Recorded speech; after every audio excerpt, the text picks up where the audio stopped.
Hello and welcome to another Battlefield Banter video. Today we are talking about the board game 300 Earth and Water from Nuts Publishing. This is a two-player game, and reading off the back of the box, a strategy game for two players lasting 30 to 40 minutes. Take the side of the Greeks with Athens and Sparta at their head, or play the Persian Empire led by the King of Kings to see who will control the Eastern Mediterranean. Over the course of 5 expeditions, each player must try to control more cities than their opponents. And so this is the entirety of the game here. You have the game board, the wooden pieces, blue representing the Persians and red representing the Greeks, some dice and some cards, which are the heart of the game. And here we have this little stick here is the bridge, which the Persians can, if they wish, build across the Hellespont to allow their armies to cross over from Asia Minor to Europe without getting their feet wet. The Persians can launch up to 5 campaigns during the game. Game ends if a player achieves an automatic victory or when 5 campaigns have been completed, and then in that case, if there's no automatic victory, the player with the score advantage wins the game. A score of 0 indicates a tie. So for each campaign, and there is a campaign tracker here to track the 5 campaigns, there is a preparation phase, operations phase, supply phase, and a scoring phase. In the preparation phase of each campaign, the Persians go first, and they have 12 talents to spend, or 10 talents to spend, as you can see indicated here, if they held over a card from the previous campaign. And the first thing they must decide is how many cards they're going to purchase for 1 talent each. They then select those cards and with a blind draw, not looking at them until all cards are selected. And then they would turn the cards over and review the cards and any text on the card. If they draw the sudden death of the Great King, then that terminates the campaign. The cards will go back into the discard pile. The discard pile will be shuffled with the main deck, and there's no scoring phase. We move right on to the next campaign, or that may even end if that was the 5th campaign. That would just end the game. That can happen twice during the game, and if the sudden death of the Great King, that is.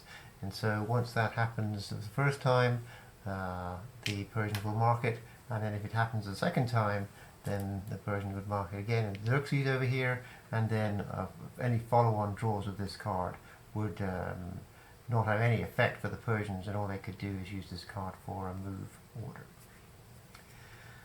So after the card phase, let's say the Persians did not draw up Death of the Great King, and they drew 4 cards, they spent 4 talents. Then they would review the actions on the card. The Greek actions are at the top in the sort of more reddish tinged colour, and the Persian actions are on the bottom. And then they would, after reading those events and what options they're going to present for the upcoming campaign, they would make a decision on how to spend the rest of their talents, and they can spend their talents on buying armies for 1 talent each, an unlimited number of armies until they've spent all 12 of their talents, that is. They can buy fleets at 2 talents each, only limited to 2 fleets per campaign season. Or they can buy the bridge across the Hellespont, which I have placed it here, for 6 talents. Once the Persians have completed this phase, then it's the turn of the Greeks to do pretty much the same thing. They will also determine they only have 6 talents to spend. They are more resource constrained, so they would the Greek player would decide how many cards he or she is going to purchase, and draw those cards. Let's say it was 3. They would then look at them, and after reviewing the Greek events on those cards, they would then move on to spend the rest of their talents. There are, in this case, 3 more talents. Again, this would be on armies, unlimited number, or fleets. Armies for 1 talent, a limited number, and fleets for a 1 talent, and but less than 2. So yes, the Greek fleets are cheaper than the at 1 talent per fleet than the Persian fleets. Once both players have completed the preparation phase, we move on to the operations phase. The Persian player is always the first player, and he will decide whether to play a card from his hand or to pass. If he decides to play a card from his hand, then he has to decide if he is playing the card for the event or if he is playing it for movement.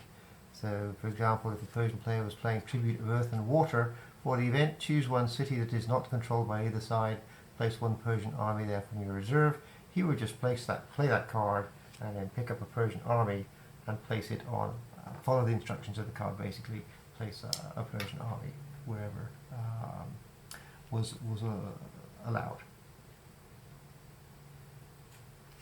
If he is, on the other hand, playing a card for movement, then he would just pick one of his cards, I suppose one which doesn't have a favourable event for the Persians, and declare a movement. For movement, if it is a naval movement, the naval discs here can, you would move from one region to any other region, so one port to any other port. So you could move from here to here, or in which case there'd be no combat, or you could move from here to here, which would now be a contested location, and that would trigger a combat. Armies can move from any connected path, so if we happen to have the bridge here across the Hellespont, these armies in Ephesus here could move via Abydos, the bridge, all the way to Pella, where they would have to stop, because this is the last, when you move into a zone that is not controlled, then you will have to stop. But if there already, for example, was a Persian presence in Pella, and you played a card for a move, you could move all the way along through Pella into Larissa. Now, the third option would be naval movement with an army on board. You want to move, say, into the island of Naxos. By naval move, you put an army on one of your boats, and then the boat moves here, and then it drops off the army at Naxos. If you were to move to a contested area, let's say naval move to Sparta, then before you were able to drop the army off, you would have to successfully defeat the Greek fleet that is currently occupying that zone. And so this seems like a good point to talk about combat. Whenever there is a contested zone, a contested city, as a result of movement, there will be a battle. So let's say the situation in the map was something like this, and the Persians played a move card and decided to move from Ephesus all the way through these locations to land at Thebes here, and that would trigger a battle. The Persians rather, they have the numbers, but they don't fight as well as the Greeks. On the Greek mainland, the battle mechanics are simply you take the number of armies on one side up to a total of 3, and that will be the number of dice you roll. So by that I mean if you had 6 armies here, you would only roll 3 dice. But here in this case we only have 2 armies, so we're only going to roll 1 dice.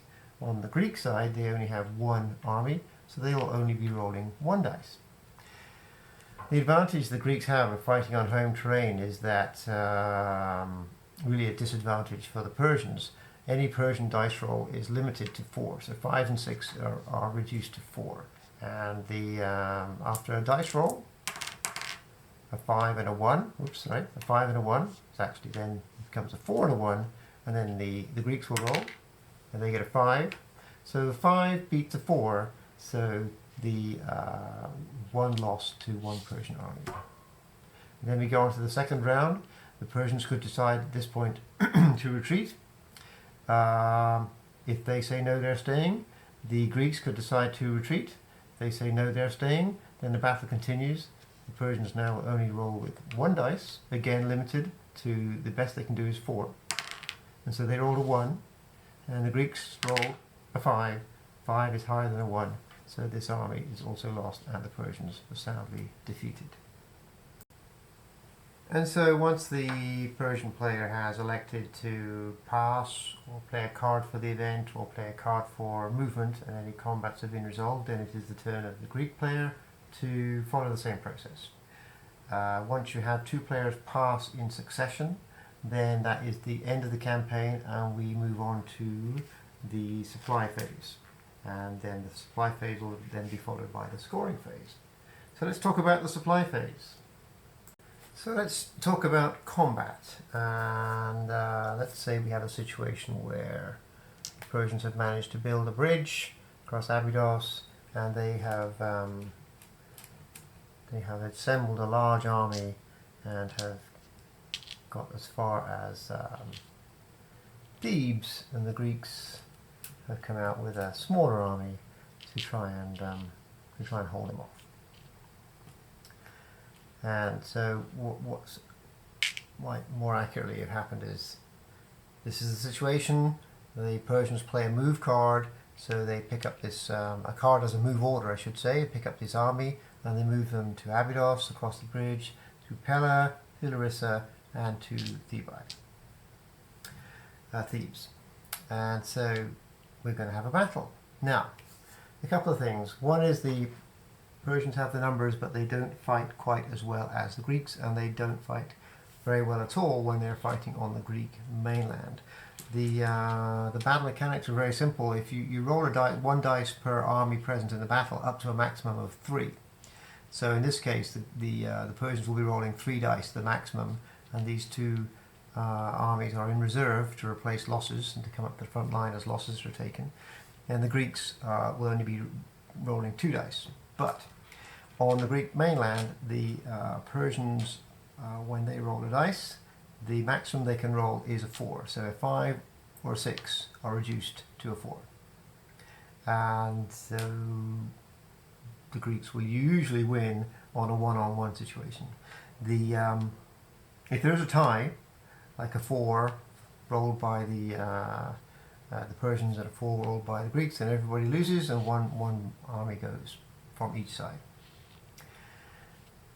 In Asia Minor, the situation is a little better in that the Persians fight and a die roll for the Persians is a 6 is reduced to a 5, but they can roll 5s. 5 and below are not adjusted. So they do fight slightly better in their homeland, but again not as well as the Greeks. The situation is exactly the same for naval combat. So here we have 5 Persian armies facing off against 2 Greek armies. It's in Greece, so the best roll of the Persians will be reduced to a 4. So we have three armies in the front line. Maximum dice they can roll is 3, and those are the numbers we get there: a 6, a 5, and a 3. So they've done the best they can do, and they've got a 4 after that. The Greeks, only 2 armies, so only 2 dice. They need a 4. And they get a 2 and a 3, so not good news for the Greeks. 4 beats a 3, so the Greeks lose 1 army. Round 2, the Persians can elect to retreat. If they were to retreat, they could only retreat to a controlled location, which would be Larissa. They don't have any ships in this port here. That is a port.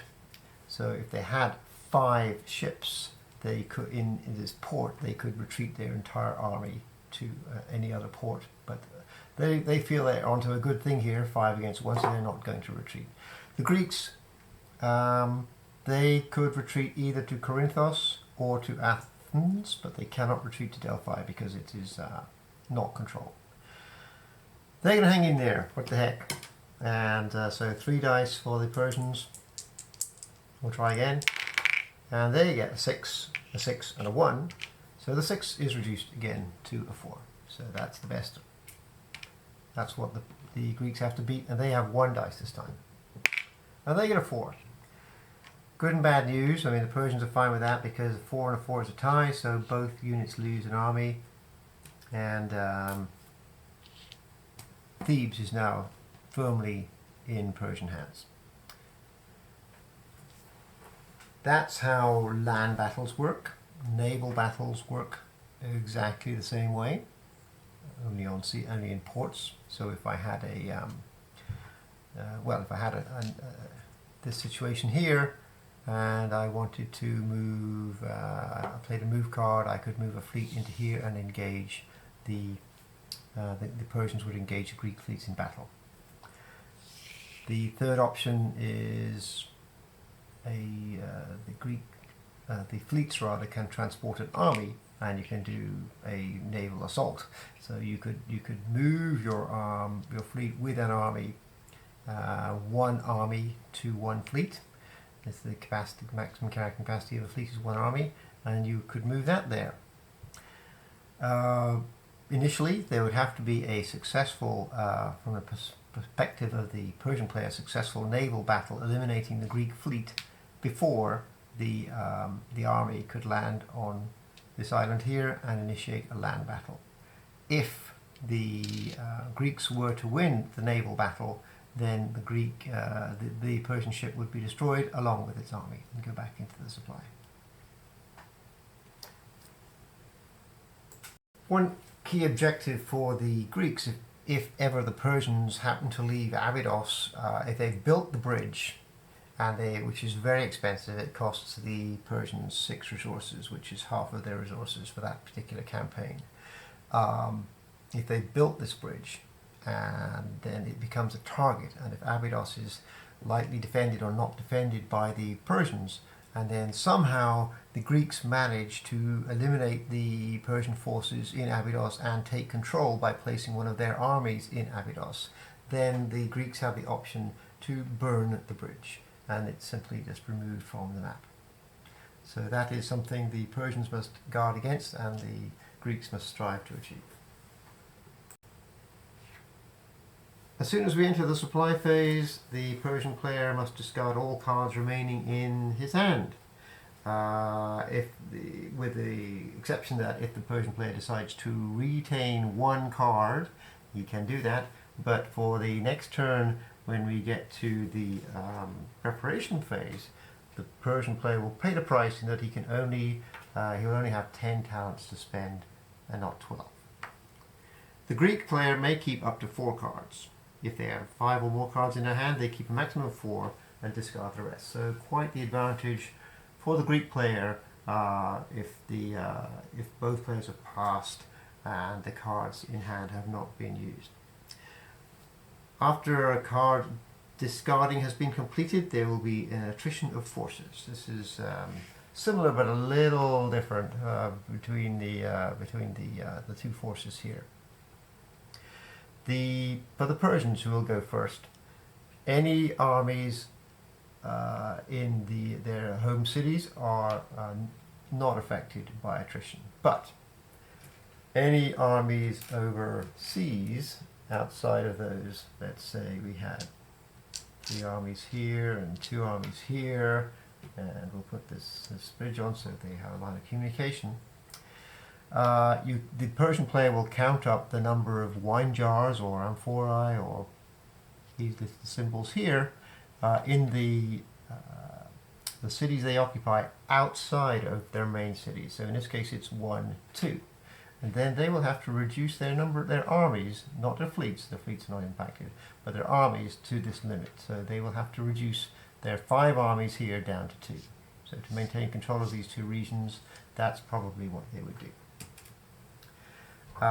It's a little bit, it's similar for the Greeks, but they have an advantage in that they do count the jars here for their supply. So let's say we had a situation where we had 6 Greek armies on the map.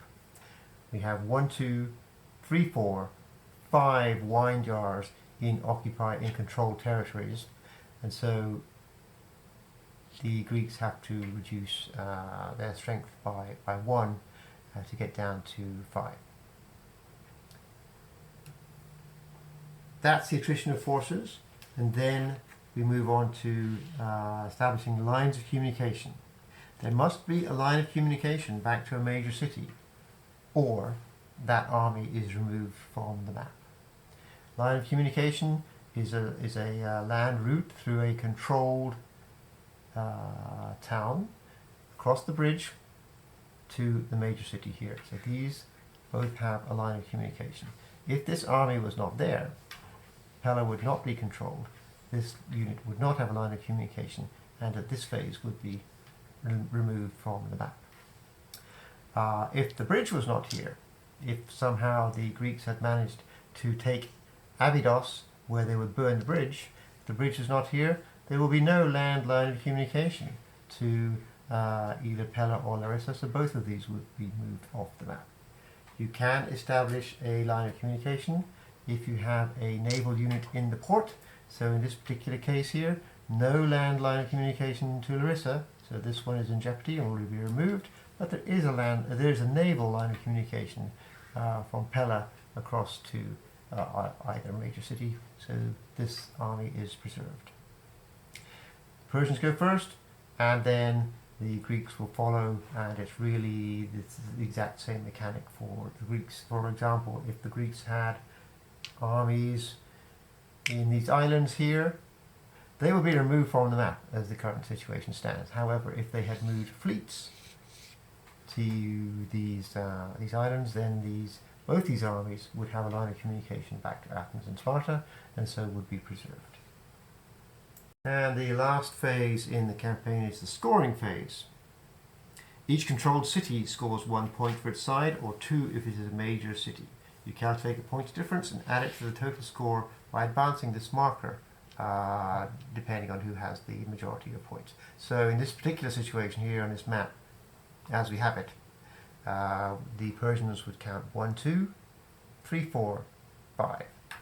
And then the Greeks would count 1, 2, 3, 4, 5, 6, 7. So the counter would be moved to 2 in favor of the Greeks, and that ends the campaign. Move on to the next campaign and start again and repeat for up to 5 campaigns. Of course, there may be only 3 campaigns if the king, Darius and Xerxes, happen to die within the duration of the same game. So the number of rounds, number of campaigns is variable. It will be between 5 and 3. So some final thoughts. It's a very good looking game on the table. The build quality, I would say, is very high. The nice wooden components, the rules themselves, short, well illustrated, clear, and so very high, and it all packs away in this nice little box with a sort of a magnetic click thing going on here. So all in all, a very nice package. The cards do create some level of suspense and a lot of replayability, and I think the balance, it's quite a well balanced game. You probably easier for a new player to play as the Greeks, I think, but your mileage may vary. There is an option to make it life a little easier on the Persians, where there's an optional rule where the Persian fleets only cost 1 talent instead of 2. One final thing, a couple of final things. If you're looking for some reading material to back up this, to do some research, I would recommend this. So I'm not an expert on the era at all, but I found this in the bookstore, actually, Charlie Bone's bookshop, as you can see there. It covers the rise of the Persian Empire from their lowliest roots as a mountain tribe all the way up through Darius and Xerxes. It covers this campaign, or these campaigns here, as both kings tried to quell the Athens and Sparta city-states in great detail, very readable, and highly recommend that one, from Tom Holland. And the final thing I was going to say was, if you wanted to check this game out, if you haven't done so already, go to the excellent site Rally the Troops, www.rallythetroops.com, where you can play this game with live opponents. The other option you can do is sign in as both sides, and then you can get a feel of playing it solo. And that if you haven't been to that site, that's a really excellent site, and this game is one of my favorites on that site. So with that, I'll wrap it up. Thanks very much for listening and watching, and I will see you soon.